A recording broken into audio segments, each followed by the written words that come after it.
In early December 2019, when Juice WRLD boarded what turned out to be the last flight of his young life, his friends and family became increasingly vigilant about his drug use. Jared Anthony Higgins spoke at length in an interview about his struggles with wax and prescription drugs like Xanax and Percocet, as well as his mental health issues in general, in a radio interview. He said it was a habit that started in his freshman year of high school and continued until he discovered the drugged music of rappers like Future, but first he went from his home in Los Angeles to Chicago with a few friends and a security guard to celebrate his 21st birthday with a paintball game. In the 3 years since he started releasing music on SoundCloud, Juice has achieved great success with his gentle voice combination of melodic hip-hop, emo and pop-punk. 9 months before his death, his second album, Death Race for Love, was released and debuted at #1 on the Billboard charts. His music was characterized by raw and emotional vulnerability. On the intro to Goodbye and Good Riddance's 2018 debut platinum album Lean With Me, he sang, "Drugs got me sweating but the room getting colder, looking at the devil and the angel on my shoulder, will I die tonight? I don't know, is it over? Looking for my next high, I'm looking for closure." As 2019 drew to a close, Juice's inner circle grew increasingly wary of his level of drug use. Juice had been sneaking around doing drugs, prescription opioids and/or lean, codeine and sometimes promethazine, mixed with soda, were his usual choices, with different people, oftentimes pretending that he was sober in order to use again with a new group. "We were all starting to be on his case a lot more about the amount of pills he was taking," Lord says. "He was hiding and compartmentalizing how much he was doing with different people. He'd come into the studio room and act like he hasn't gotten high at all that day, and do a certain amount in there before I tell him, 'Bro, no, chill.' Then he was going upstairs and hanging out with the guys and doing the same thing." When the plane landed in Chicago in the early hours of December 8, federal officials surrounded the plane after receiving information that it was carrying drugs and illegal weapons, according to the Associated Press. Officers searched 2 luggage carts and found packages of marijuana, several bottles of prescription cough syrup containing codeine, and 3 pistols with bullets. Juice was then taken to Advocate Christ Medical Center, but was pronounced dead on the way. According to the Cook County Coroner's Office, the official cause of death was an accidental overdose of codeine and oxycodone. At the last minute, Lord decided not to accompany his friend on the flight to Chicago that night, or stay there for the last time. During an Australian tour that ended just a week before Juice's death, Lord and those close to him finally confronted him about his drug use. "We just broke down a lot of barriers with him," Lord explains. "I and some others said, 'I am worried about you and afraid that I will lose you if you continue this habit. And we have to do something.' And he agreed. And I signed up for treatment. For the later one, from December 22nd. It was the earliest they could let him in. It hurts. It really hurts." Juice and his mother, Carmela Wallace, began talking regularly about his drug use after he became famous and she heard his drug-soaked lyrics on the radio. "This is how I manage," she told me. Trying to convince him to resume one of our last conversations was on his birthday. He had access to a lot of things. It was so easily accessible to him. It was hard to see. He knew that was my biggest fear. He was honest.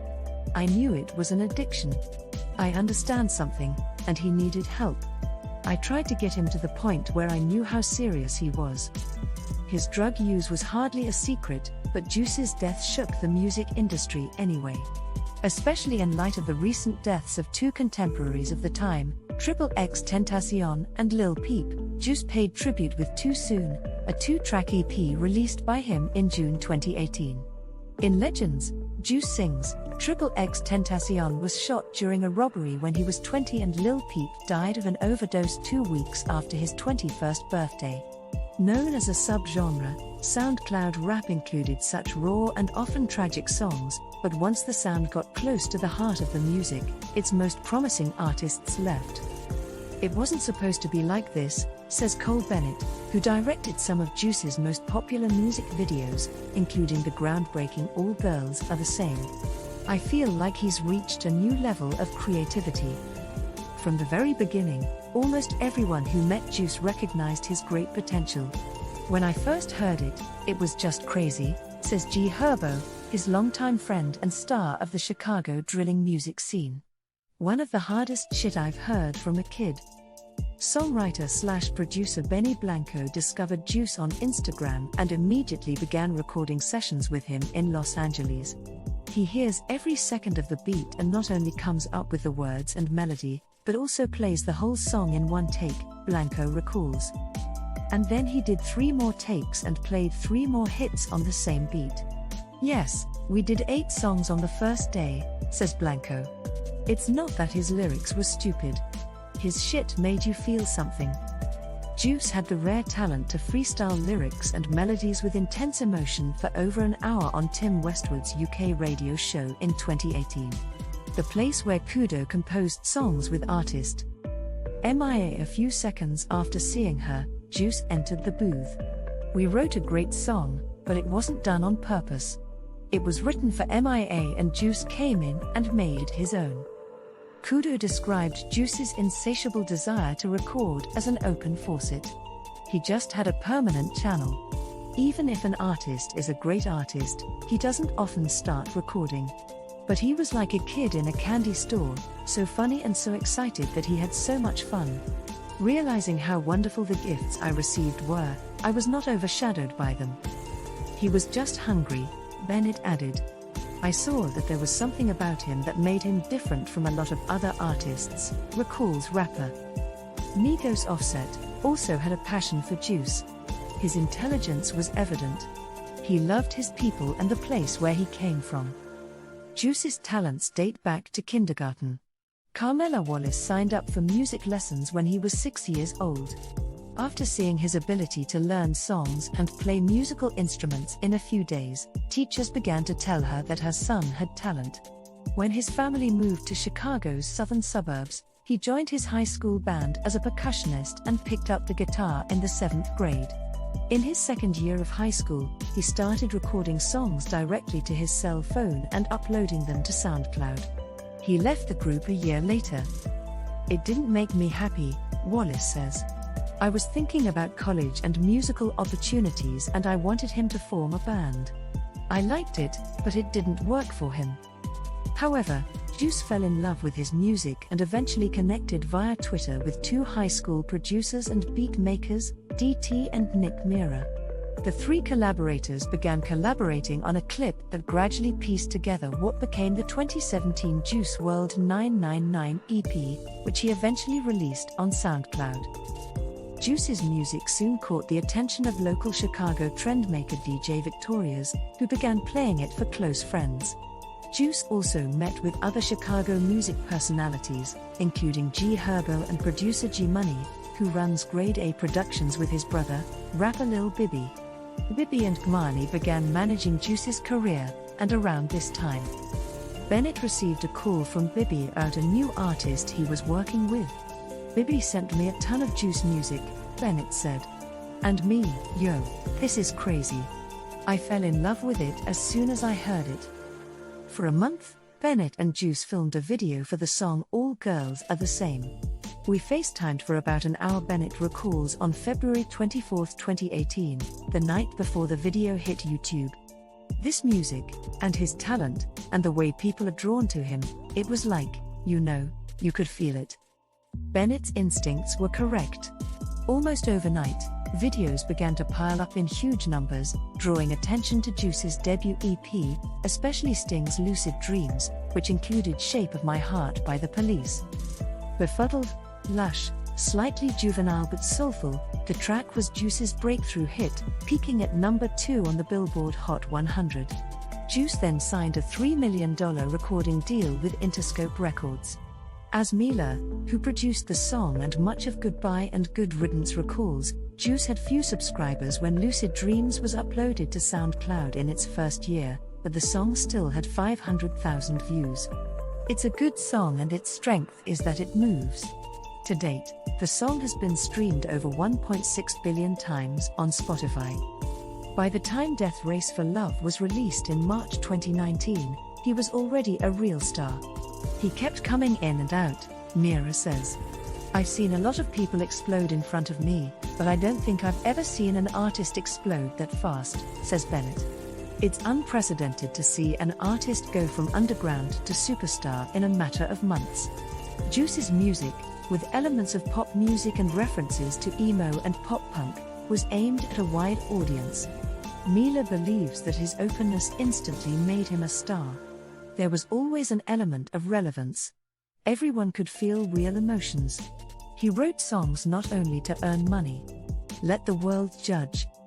Juice's music could be dark and fatalistic, codeine with the perks, take too many, feel like I'm a die, I can't go out like that, ain't trying to make my mama cry. He rapped on syphilis, but by all accounts he is a carefree, unassuming young lad whose main concern is that Blanco called him one of the cleanest people I've ever met, and Bennett called him selfless superstar.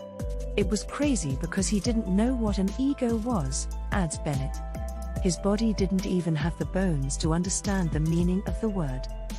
I had to remind him what a big star he is and how powerful he is, says G. Herbo. He was so humble that he didn't even use his powers. We told him, buddy, you know who you are.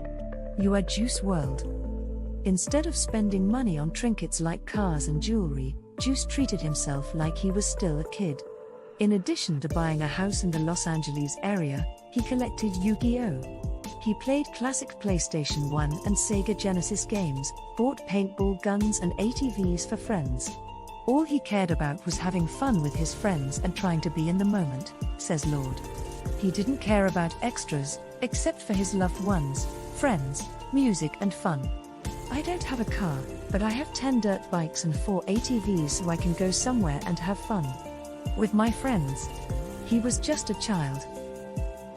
Juice was a living Santa Claus, says Peter Gideon Woe, one of his managers, partner and COO of Grade A Productions. I think he was placed on Earth as a vessel to help people. However, drugs were a constant presence in his life. Juice regularly took pills, drank lean, and rapped about how he dealt with styrofoam problems. Gideon Woe said that Juice's drug use worried us every day. He and other members of the Juice management team estimated that over the last few years of his life, they took the rapper to the doctor 20 to 30 times to overcome his addiction problems. They once brought him from his Los Angeles home to Chicago, only to have his brain and heart scanned. Juice was always trying to change, Gideon Woe continues.